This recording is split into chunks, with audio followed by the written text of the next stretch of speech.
Joined the Royal Navy in 1960, and I specialised in microwave warfare. Radar, obviously, which uses microwave, but they don't just teach you radar, they teach you all about microwaves and other uses.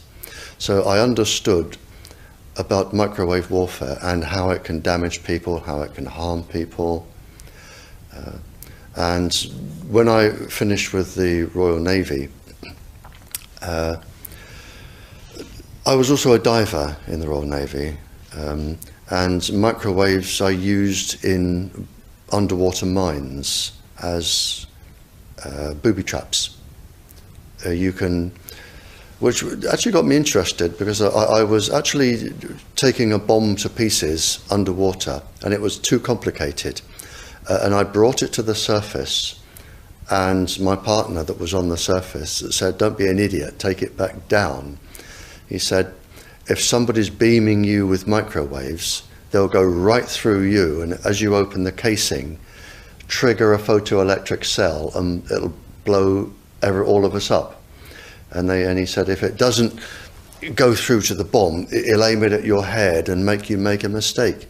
And that's really got me interested from that point, because I thought, well, how can microwaves going into your brain make you make a mistake? And I asked a lot of questions. I have a very curious brain.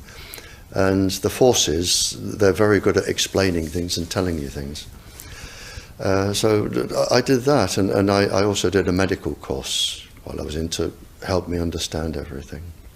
And when I left, a small part of my job was to question captured agents, spies, terrorists, because microwaves then were used as weapons, as they are today. It is a perfect stealth weapon, and when governments don't like a group of people, for instance, the ladies who protest at Greenham Common in England about the American missile base they camped, they were microwaved. We microwaved Catholics in Northern Ireland to make them sick. It goes on all over the world, and it's a weapon that you don't know you're being targeted, because the dose is very, very low, which is actually more dangerous than a high dose. It's very, very low, and it may take a year or two, but you can cause neurological damage and cancers with low-level microwaves, and you can make all your opponents sick. It's a perfect weapon for a government to use. So that was going on, and I gathered all the information about that from people who were captured from other countries to find out what technologies they had, what pulse frequencies they used. But as I said, it was only a small part of my work, but because I was highly trained in it and I was useful, it just became a part of my working structure, along with master criminals and terrorists and all sorts of people that I found incredibly interesting, actually, to talk to. Very, very interesting. And then when I left there, I took a job teaching, and I taught advanced level physics, and I specialised in nuclear and atomic radiation, and again microwaves. And I've just always been in microwaves. And then it was a doctor, I went to see a doctor once, as most teachers do, with a sore throat. And he said, as most doctors do, "It's viral, there's nothing I can do for you." And I was leaving, and he said, "Hang on, Barry," he said, "you're a physicist?" And I said, "Yeah." And he said, "Can you explain something?" He said, "I went to a house that had a cot death 5 years ago. And the family moved, and a new family moved in. They had a new baby. The cot was in exactly the same place, and there was another cot death." And he said, 5 years apart. And he said, "There's a transmitter the other side of the child's bedroom wall. Could the transmitter cause the cot death?" And I said, "I don't know." I said, "But I'll look into it." And then I found that microwaves were involved, and I knew what microwaves did. And a while later, I went back to the doctor, I wrote a paper on it, and I said, there's your answer. Microwaves can cause cot death by 2 or 3 different mechanisms. There's your answer. And then, for some reason, he told somebody who told somebody, and people started phoning me up and writing to me, saying, can you explain this, or can you help with that? I've never actually asked anyone if I can do anything. They always come to me.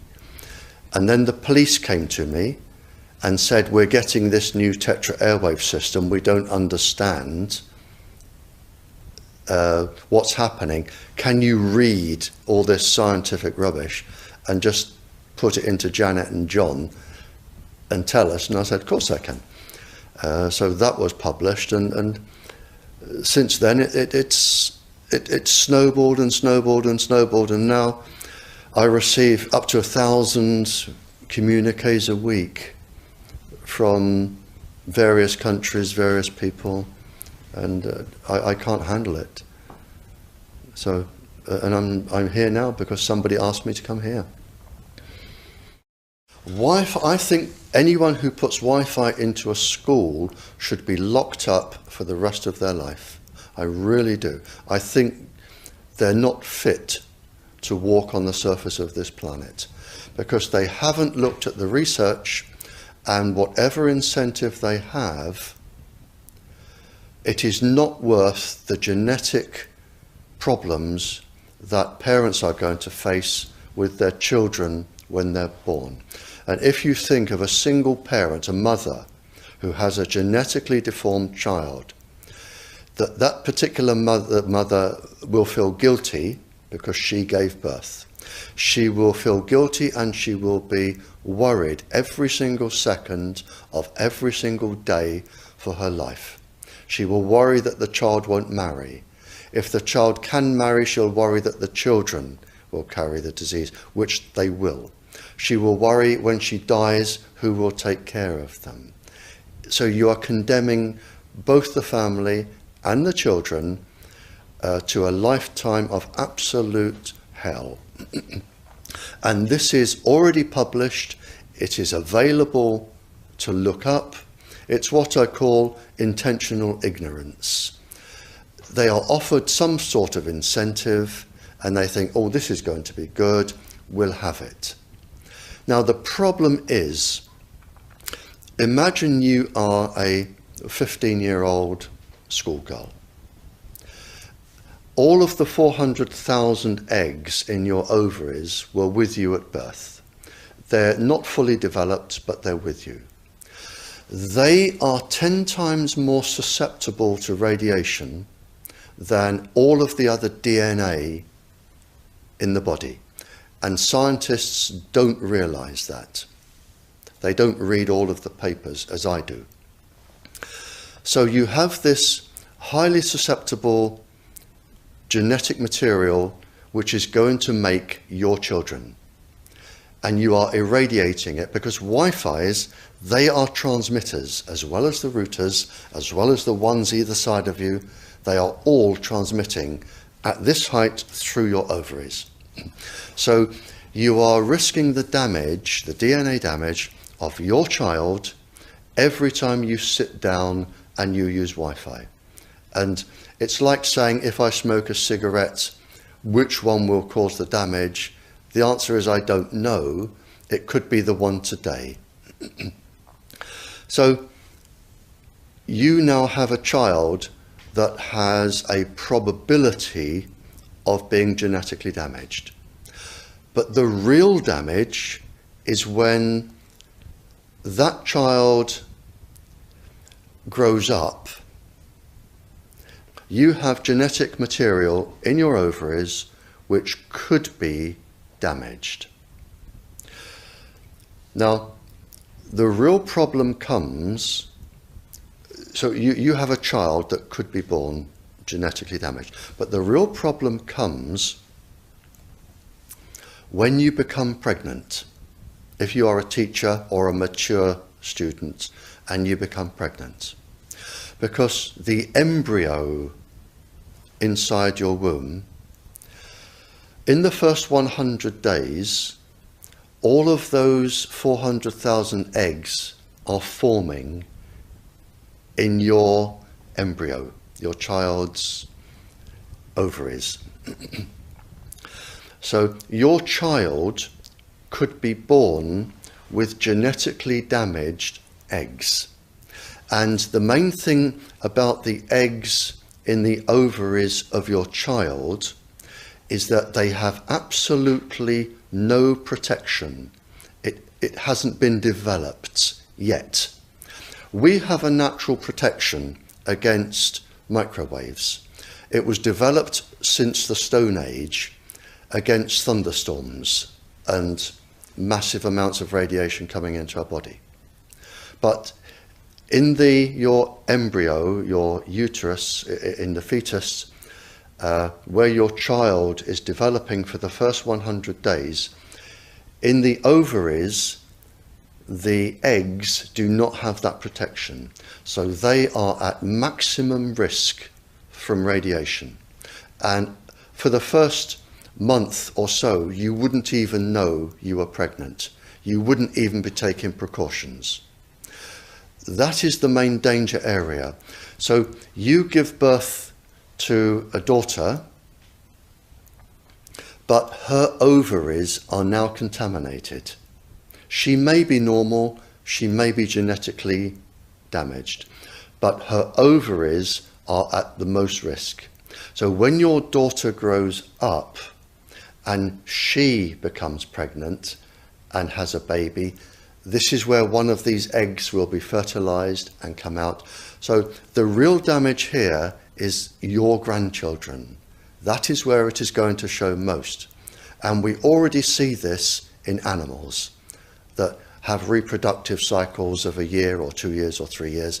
We're already seeing this, and it has been published by veterinary schools and vets and scientists. So we know this happens.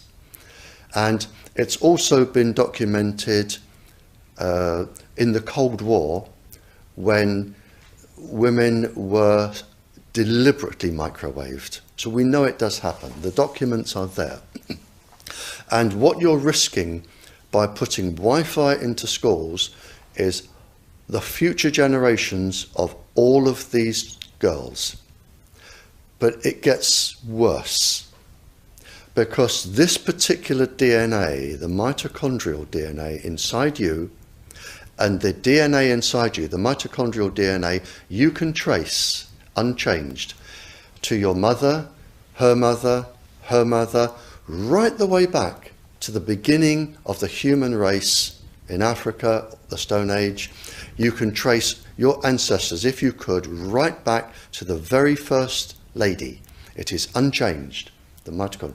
And that is being unchanged in your children, which means if you damage it, your child could be genetically damaged, then her child, and her child, and her child, forever. You are condemning the future generations of every single child until there are no more lines left in the female in your family. You must stop. A female must stop producing children for this to stop. So when you put Wi-Fi in schools, what you're saying is, for the sake of a little bit of money that saves getting a workman in to drill holes through the walls to feed cable, because it's cheaper, we're just going to put Wi-Fi in, but you can have genetically damaged children for the rest of your family's career. That's what we're saying.